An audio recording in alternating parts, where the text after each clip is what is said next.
최신 재테크 트렌드를 다루는 하우머니 시간입니다. 시장 불안감이 계속될 땐 개별 종목 리스크를 피할 수 있는 분산 투자가 무엇보다 중요한데요. 네, 최신 ETF 동향과 유망 섹터 살펴보는 시간입니다. 오늘은 신한자산운용 박수민 팀장님과 함께합니다. 어서 오세요, 팀장님. 네, 안녕하세요. 박 팀장님 뵈니까 또 한 달이 갔군요. 네. 자, 벌써 이제 5월도 중순인데 네.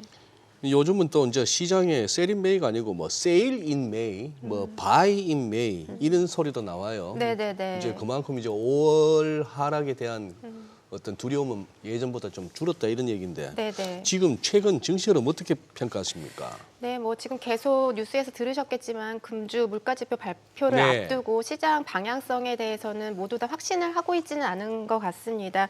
뭐 뉴욕 연은에서 기대 인플레이션 중간까지 3.3%로 발표가 됐는데 지난달에 3%보다 높기 때문에 사실 금리 인하가 빨리 진행이 되겠느냐 이런 의견도 있는 것 같고요. 네. 하지만 뭐 지난주에 고용 지표가 부진을 했기 때문에 그리고 지금 유럽에서는 스위스와 스웨덴이 금리 인하를 했기 때문에 하반기로 갈수록 미국 연준의 금리 인하에 대한 가능성도 좀 높아지면서 주식 시장에는 조금씩 호재로서 작용하지 않을까 그런 생각을 하고 있습니다. 그래요. 네. 네. 어느덧 지금 5월 중순인데 5월 들어서 이제 주간 단위로 봤을 때 ETF 수익률은 어땠나요? 네, 주간 단위로 한번 보시겠습니다. 지난주 목요일 종가 기준으로 일주일 성과라고 보시면 될 것 같고요. 한국의 이제 컬처에 투자한 액티브 ETF라고 보실 수가 있습니다. 타임폴리오 K컬처 액티브 ETF가 지난 한 주간 9% 정도 상승을 했는데 뭐 최근에 상승 흐름 좋았던 화장품이라든지 뭐 게임이라든지 이러한 종목들을 두루두루 담고 있는 ETF다라고 보시면 좋을 것 같고요. 뭐 최근에는 게임주의 흐름이 좋습니다. 타이거 게임 탑10 ETF가 지난 한 주간 7% 정도 상승을 했습니다. 그리고 미국 반도체가 조금씩 상승세가 반전이 되면서 미국 관련된 이제 반도체 ETF가 6% 정도 상승을 했고요. 그리고 최근에 이제 AI에는 많은 전력이 들어간다 이런 얘기 많이 들으셨을 텐데 네. 이와 관련해서 뭐 미국의 이제 전력 관련주 버티브라든지 이튼에 투자를 많이 하고 있는 뭐 코엑트 글로벌 기후테크 인프라 액티브 ETF가 지난 한 주간 6% 정도 상승했다라고 보시면 좋을 것 같고요. 국내 반도체 기업들도 AI에 대한 모멘텀이 여전히 남아있기 때문에 관련된 ETF들 지난 한 주간 한 6% 정도 상승한 모습을 확인을 하실 수가 있습니다. 네. 주간 수익률 저 정도면 괜찮네요. 그렇죠. 한 주간 6%면 그러니까요. 네, 굉장히 네. 좋은 흐름이다. 아까 K컬처 그게 보니까 수익률은 제일 높았는데 네. 뭐 K컬처라면 뭐 어떤 게 있습니까? 네, 액티브 ETF이기 때문에 네. 뭐 산업을 하나로 딱 규정짓기는 조금 규정짓기는 힘들고요. 어렵고. 최근에 이제 여러 가지 이제 화장품 관련된 기업들이 네. 굉장히 흐름이 좋았고, 네. 그리고 이제 게임주도 여러 가지 뭐 신작이라든지 실적 호조 때문에 흐름이 좋았기 때문에 이런 기업들을 두루두루 담고 있다라고 보시면 좋을 것 같습니다. 게임도 저기 보니까 뭐 수익률 측면에서 뭐 상위권이고 네. 최근 들어서 시선 많이 나오는데 네. 요거 그러면 바닥 지났다라는 어떤 그런 기대감이 좀 시장에 확산되고 있나요? 그런 것 같습니다. 뭐 특히나 그 숫자적인 부분에서 증명이 되고 있기 때문에 주가 흐름이 좀 좋게 나타나지 않나 그런 생각인데요. 실적 부분에서는 이제 넷마블이 52주 신고가를 기록을 했죠. 1분기 실적 호조가 나타났고 하이브의 지분 매각 이런 이슈들이 좀 반영이 됐고 크래프톤 같은 경우에는 1분기 매출액이 한 6,659억으로 분기 최대의 숫자가 나왔다고 합니다. 그리고 NC소프트 같은 경우에는 영업이익이 전년 동기 대비 많이 감소를 했지만 시장의 기대치를 85% 정도 상회를 했기 때문에 이런 부분들이 주가에 좀 반영이 됐다라고 볼 수 있을 것 같고요. 펄어비스 또한 흑자 전환을 한 부분이 긍정적으로 작용을 하고 있다라고 보시면 좋을 것 같습니다. 여기에다가 사실 게임주들은 신작 모멘텀이 굉장히 주가에 많이 반영이 되죠. 넷마블 같은 경우에는 나 혼자만 레벨업이라는 게임이 27개국 앱 매출 상위 10개 10위에 들어가 있다라는 그런 소식이 있고 NC소프트 또한 신작 발표라든지 또 구조조정 여기에다가 자사주 매입도 굉장히 큰 규모로 하겠다라고 발표를 했기 때문에 여러 가지 긍정적인 이슈들이 작용을 하고 있다라고 정리드릴 수 있을 것 같습니다. 네. 지금 국내 상장한 게임 ETF들도 꽤 많은 걸로 알고 있는데 네네. 구성 종목이라든지 수익률도 한번 좀 짚어봐 주세요. 아, 네. 제가 운용 규모로 네. 상위 3개 ETF를 가지고 나와봤습니다. KB자산운용에서 운용 중에 있는 KB스타 게임테마 ETF 같은 경우에는 다른 ETF 대비해서 종목이 좀 분산이 되어 있다라고 보시면 좋을 것 같아요. 한 종목에 대한 비중이 그렇게 크지는 않고 최대 비중이 한 10% 정도로 좀 분산이 되어 있는 포트폴리오다라고 보시면 좋을 것 같습니다. 펄어비스, 크래프톤, 넷마블, NC소프트, 카카오게임스가 약 10% 정도씩 투자가 되고 있는 분산된 포트폴리오다라고 보시면 좋을 것 같고요. 코덱스 게임 산업 같은 경우에는 한 종목에 대한 비중이 굉장히 높습니다. KB스타 게임 테마와는 조금 다른 모습인데 크래프톤에 한 32% 투자를 하고 있는 ETF다라고 보시면 될 것 같고요. 그리고 타이거 게임 탑10 ETF 같은 경우에는 상위 3개 기업에 조금 많은 비중으로 투자하는 전략의 ETF다라고 보셔야 될 것 같습니다. 크래프톤, 넷마블, NC소프트에 정기 변경 시마다 25%씩 투자를 하고 나머지 25% 비중에는 7개 종목에 분산 투자하는 ETF이기 때문에 뭐 관련돼서 게임주들 같은 경우에는 사실 산업이 같이 움직이기보다는 개별 종목들의 이슈들이 더 작용하는 산업이기 때문에 종목별로 뷰를 잘 결정하신 다음에 ETF를 선택하시는 것이 바람직하지 않나 그렇게 생각을 합니다. 그래요. 네. 네. 지금 이제 뭐 ETF 수익률 상위에서도 그 AI는 또 뭐 빼고 얘기할 수가 없는데 맞습니다.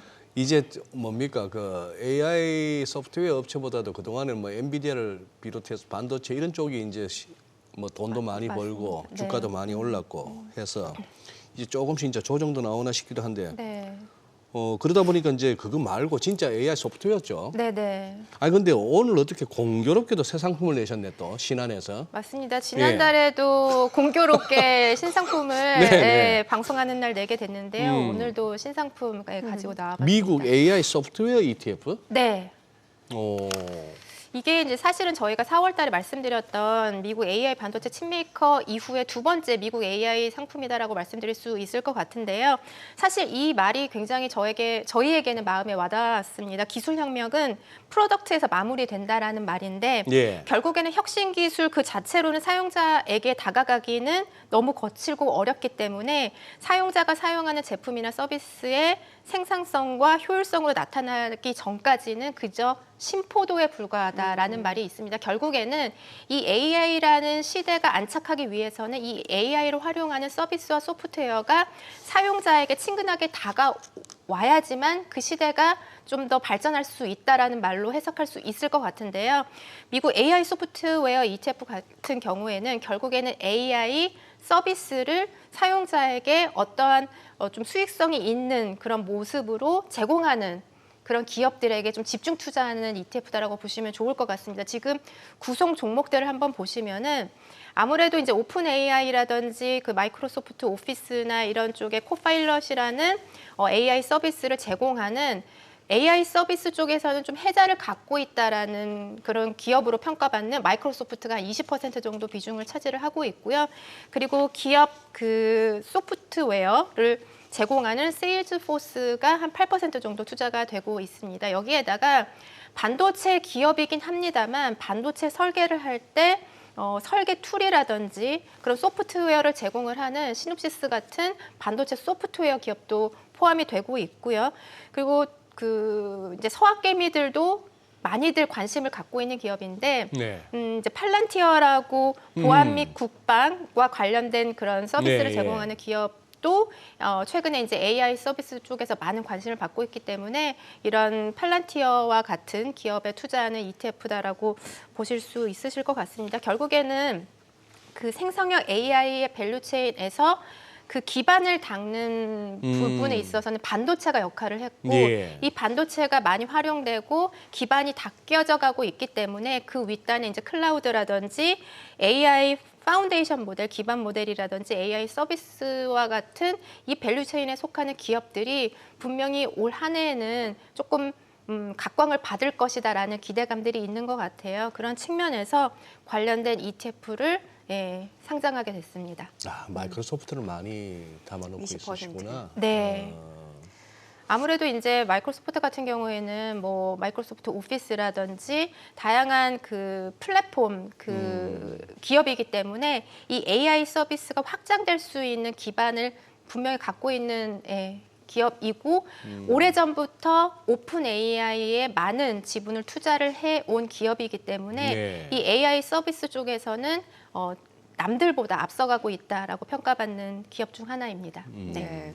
그 HD 현대마린 솔루션이 이제 상장을 했잖아요. 네. 이게 사실 조단이 되어다 보니까 시장에 큰 관심을 받았었는데 이렇게 보통 이런 큰 종목이 상장을 하게 되면 이제 ETF 시장도 굉장히 발빠르게 움직일 것 같은데 네. 벌써 이 종목 편입한 ETF 있다면서요. 네, 맞습니다. 뭐 ETF 말씀드리기 전에 사실 이렇게 큰 규모의 신규 기업이 상장이 될 때에는 아무래도 ETF가 증시에 미치는 영향이 많이 커져 있기 때문에 언제 대표성 있는 지수에 편입될 것인가 그런 부분에 관심들이 많으세요.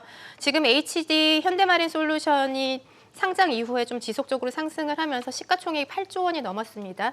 이 규모는 코스피가 유가증권 시장 내에서 50위권 안이라고 보시면 좋을 것 같아요. 그래서 우리나라 이제 주가 대표 지수인 코스피 200에 특례 편입이 되기 위한 요건을 조금씩 갖추고 있다라고 보시면 될 것 같습니다. 신규 종목이 상장되고 나서 15일 동안 시가총액 순위 50위 안에 있다라면은 다음 달에 편입이 될 수 있는 특례 편입 아하. 요건이 있거든요. 그래서 예. 6월 달에 코스피 200에 특례 편입될 가능성이 점점점 높아지고 있는 상황이고 아무래도 코스피 200 지수를 추적하는 ETF의 운용 규모가 상당하기 때문에 이런 부분에도 관심들을 많이 가지시는 것 같고요.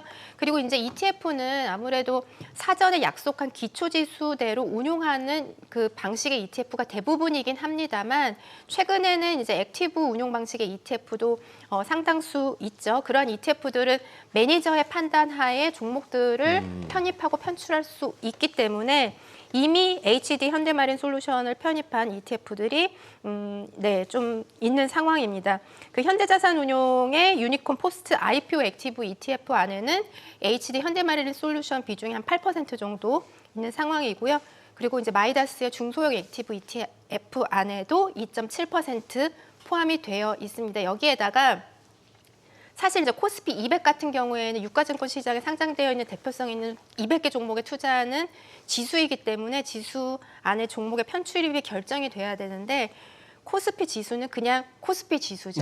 예. 유가증권 시장에 상장되어 있는 모든 종목을 담는 예. 지수이기 때문에 이 지수를 추적하는 ETF 안에는 이미 HD 현대마린 솔루션이 비중은 작습니다만 0.3% 정도 비중으로 투자가 되고 있다라고 정리드릴 수 있을 것 같고요. 그리고 국내 ETF 시장에도 이제 조선과 관련된 뭐 섹터 ETF, 테마 ETF가 있기 때문에 이 ETF 안에도 IPO 신규 상장 특례 편입 요건으로 다음 달에 지수 내 이제 구성 종목으로 편입이 될 수 있다라고 기억하시면 좋을 것 같습니다.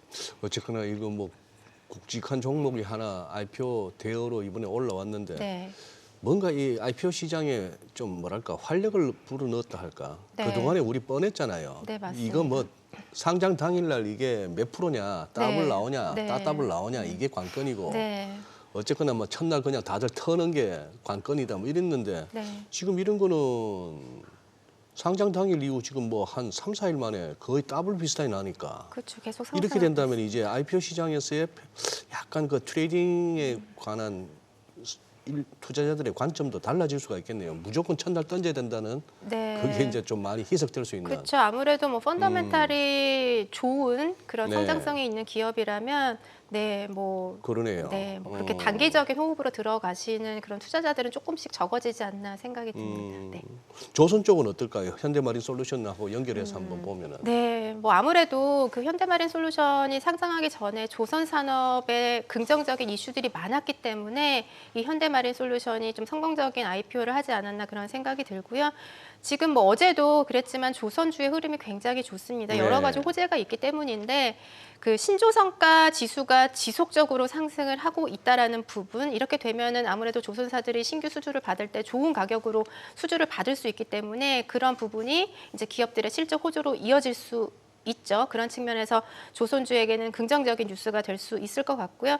그리고 최근에 이제 미중 분쟁이 지속이 되고 있는데 이런 부분들이 사실 이제 4월달에 조선주에서도 조선 산업에서도 미국 무역 대표부에서 이제 중국의 조선이나 뭐 해운 관련돼서 불공정 거래에 대해서 조사가 시작됐기 때문에 이러한 흐름들은 조선 산업에는 여전히 긍정적인 뉴스다라고 보시면 좋을 것 같고 그리고 이제 글로벌 해운사죠. 머스크가 메탄올 추진 컨테이너선 15척을 중국에 수주를 줬던 것을 연기를 했습니다. 아. 그만큼 이제 중국의 어떤 그런 설계 도면에 대한 의심 때문에 이런 15척 수주가 연기가 된 건데 이런 부분들이 국내 조선사에게 오히려 수주가 올 수 있다라는 그런 기대감이 한국 조선 산업에 조금 긍정적으로 영향을 미치고 있지 않나 그런 생각이 들고 있습니다. 그렇기 때문에 뭐 지금 뭐 현대중공업이라든지 삼성중공업 모두 52조 신고가를 기록한 만큼 조선주를 많이 담고 있는 관련된 ETF도 좋은 흐름인데요. 뭐 3개월 기준으로 이 조선 ETF 한 30% 정도 상승을 했고